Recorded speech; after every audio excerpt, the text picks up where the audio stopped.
Dear student, now I give lecture on Townsend's current growth equation. Second one, current growth in the presence of secondary processes.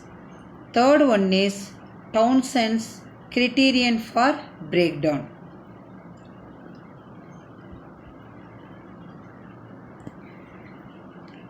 Now you see the diagram. This is the arrangement for study of Townsend discharge only, cathode, anode, and then ultraviolet light is, that means is there, that is the arrow mark, and then adjustable HV source, this high voltage source VB, and then ammeter IA, which is connected in series with the adjustable high voltage source, and then current limiting resistor R. So you can remember this diagram. From this diagram and we can study about the Townsend current growth equations. So from the figure we can you can assume that small n naught, that is the electrons, are emitted from the cathode only. Okay, and you can recall that is the, you remember the figure and all, cathode left hand side. So therefore the electrons are emitted from the cathode, we are taken as a small n naught. When one electron collides with the neutral particle, a positive ion and an electron are formed only. This is called the ionizing collision only. So this is the definition of ionizing collision. Then next, what is the definition? How to calculate, or what is the definition of Townsend's first ionization coefficient? That means let alpha be the average number of ionizing collision made by an electron per centimeter travel in a direction of the field. That is, alpha depends on the gas pressure P and E divided by P. That is, E is the electric field. Okay, P is the gas pressure. So therefore this is called as the Townsend's first ionization coefficient. If suppose at any distance x, I already told, no, the distance means the distance between the cathode and anode, already we denoted letter D in the figure and all. You see the figure, D is represents the distance between the cathode and anode. So now we are taking that distance, suppose small x means from the cathode length. So what is the number of electron be? N into x only. So when these electrons travel a further distance of dx, that is the dx distance traveled. So then what is nothing but the alpha nx into dx electrons only. So at x equal to 0, that is the distance that is equal to 0 na, then what happened? Nx equal to n naught only. So therefore the differentiation with respect to nx divided by dx is equal to alpha nx. Therefore nx equal to n naught into exponential of alpha x only. So this is the formula, that means for calculating the number of electrons at a distance x from the cathode. Now that means the number of electrons reaching the anode where x equal to d will be, the previous formula what, nx equal to n naught exponential alpha x only. So instead of x you can substitute d, means nd equal to n naught into exponential alpha d only. So therefore the number of new electrons created on the average by each electron is exponential alpha d minus 1 equal to nd minus n0 divided by n0 only. So therefore the average current in the gap, which is equal to the number of electrons traveling per second, will be 1 equal to I naught into exponential of alpha D only. So therefore I naught is the initial current at the cathode. Then alpha is nothing but what? That is the transient, that is the first that means coefficient only. And then D is nothing but what? The distance between the cathode and anode only from the figure. So this is the Townsend current growth equations only. Next, we studied about the current growth in the presence of secondary processes. So, in this case, the single avalanche process described in the previous section becomes complete when the initial set of electrons reaches the anode only. So in this case, suppose the amplification of the electrons, that is the exponential alpha d represents what? Amplification of electrons is occurring in the field. Therefore the probability of additional new electrons being liberated in the gap by another mechanism increases. Therefore these new electrons create further avalanches.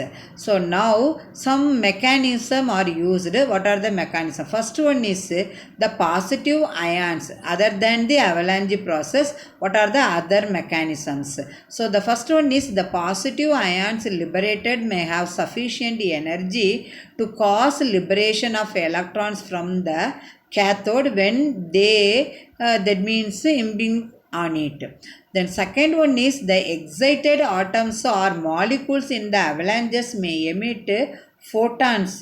This will lead to the emission of electrons due to photoemission. The third one is the metastable particles may diffuse back causing electron emission. These are the other mechanisms which are used in the current growth in the presence of the secondary processes.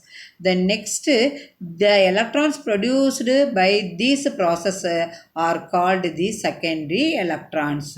The next, what is the definition of secondary ionization coefficient gamma? So it is defined as a similar way as alpha only, that is the net number of secondary electrons produced per incident positive ion, photon, excited particle or metastable particle. The total value of gamma is the sum of the individual coefficients due to the three different processes, that is gamma equal to gamma 1 plus gamma 2 plus gamma 3. Three processes we study, no? So the 1, 2, 3, no? Three processes only. Therefore the gamma is called the Townsend's secondary ionization coefficient. It is a function of the gas pressure P and E divided by P only. E is the electric field.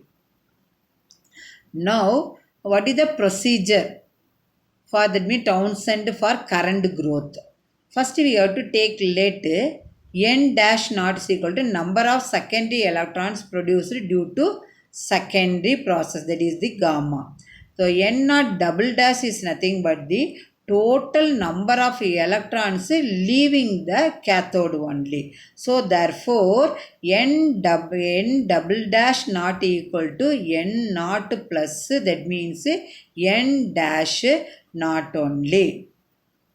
And then therefore the total number of electrons n reaching the anode becomes the small n is equal to n double dash naught exponential alpha d equal to n naught plus n dash naught into exponential alpha d. Therefore the n dash naught is equal to gamma into n minus n naught plus n dash naught only. So in this case, in the above equation, we have to eliminating n dash naught. Finally we are getting small n equal to n naught exponential alpha d divided by 1 minus gamma exponential alpha d minus 1. That is or that means instead of n we can substitute the current. This is the current growth in the presence of secondary process, no? So instead of n we substitute current I. So therefore I is equal to I naught into exponential alpha d divided by 1 minus gamma into exponential alpha d minus 1 only. So this is the current growth in the presence of secondary process equations only. Then the third one is Townsend's criterion for breakdown only. So the previous equation what I is equal to I naught exponential alpha d divided by I, that is the 1 minus, that is the gamma, that is exponential alpha d minus 1 only. This is the formula. So this form equation gives the total average current in the gap before the occurrence of the breakdown. So as the distance between the electrodes D is increased, that means electrodes means what? Anode and cathode. Suppose the distance between anode and cathode, that means that is the distance D is increased, means the denominator of the equation tends to 0. So that means 1 minus gamma exponential alpha d minus 1, that means goes to 0 only. At the time the critical distance is d is equal to ds only. So therefore for the value d that is less than ds, suppose the distance between the electrodes D less than that means distance ds means the I is approximately equal to I naught. The current I is approximately equal to I naught only. So therefore the external source for the supply of I naught is removed and I becomes 0. This is the current in the transient criterion only. So therefore if the D equal to ds, then I tends to infinitive. Therefore the current will be limited only by the resistance of the power supply and the external circuit. This condition only is called Townsend's breakdown criterion. This is the definition of Townsend's breakdown criterion. It can be written as gamma exponential alpha d minus 1 is equal to 1 only. This equation is getting from 1 minus gamma exponential alpha d minus 1 is equal to 0. But this equation getting from I equal to I naught exponential alpha d divided by 1 minus gamma exponential alpha d minus 1 only. Then the exponential alpha d suppose is very large. So therefore the equations, what equation? The gamma, the exponential alpha d minus 1 is equal to 1 becomes gamma exponential alpha d equal to 1 only. For a given gap spacing and at a given pressure, the value of voltage V, which gives the values of alpha and gamma satisfying the breakdown criterion, is called the spark breakdown voltage Vx, and the corresponding distance ds is called the sparking distance. So the V denoted for, that means what? Breakdown voltage. That is spark breakdown. That is the breakdown voltage. The small s only is nothing but the spark breakdown. So the suffix s denote for spark breakdown, V for voltage. Therefore Vs represents spark breakdown voltage. Similarly ds, the s denoted for spark breakdown, d for distance. So therefore ds is called as a sparking distance. So therefore the Townsend mechanism explains the phenomena of breakdown only at low pressure only, corresponding to P into d. P is nothing but the gas pressure and d is the gap distance. Values of 1000 torr centimeter and below only. So thank you student for watching this video.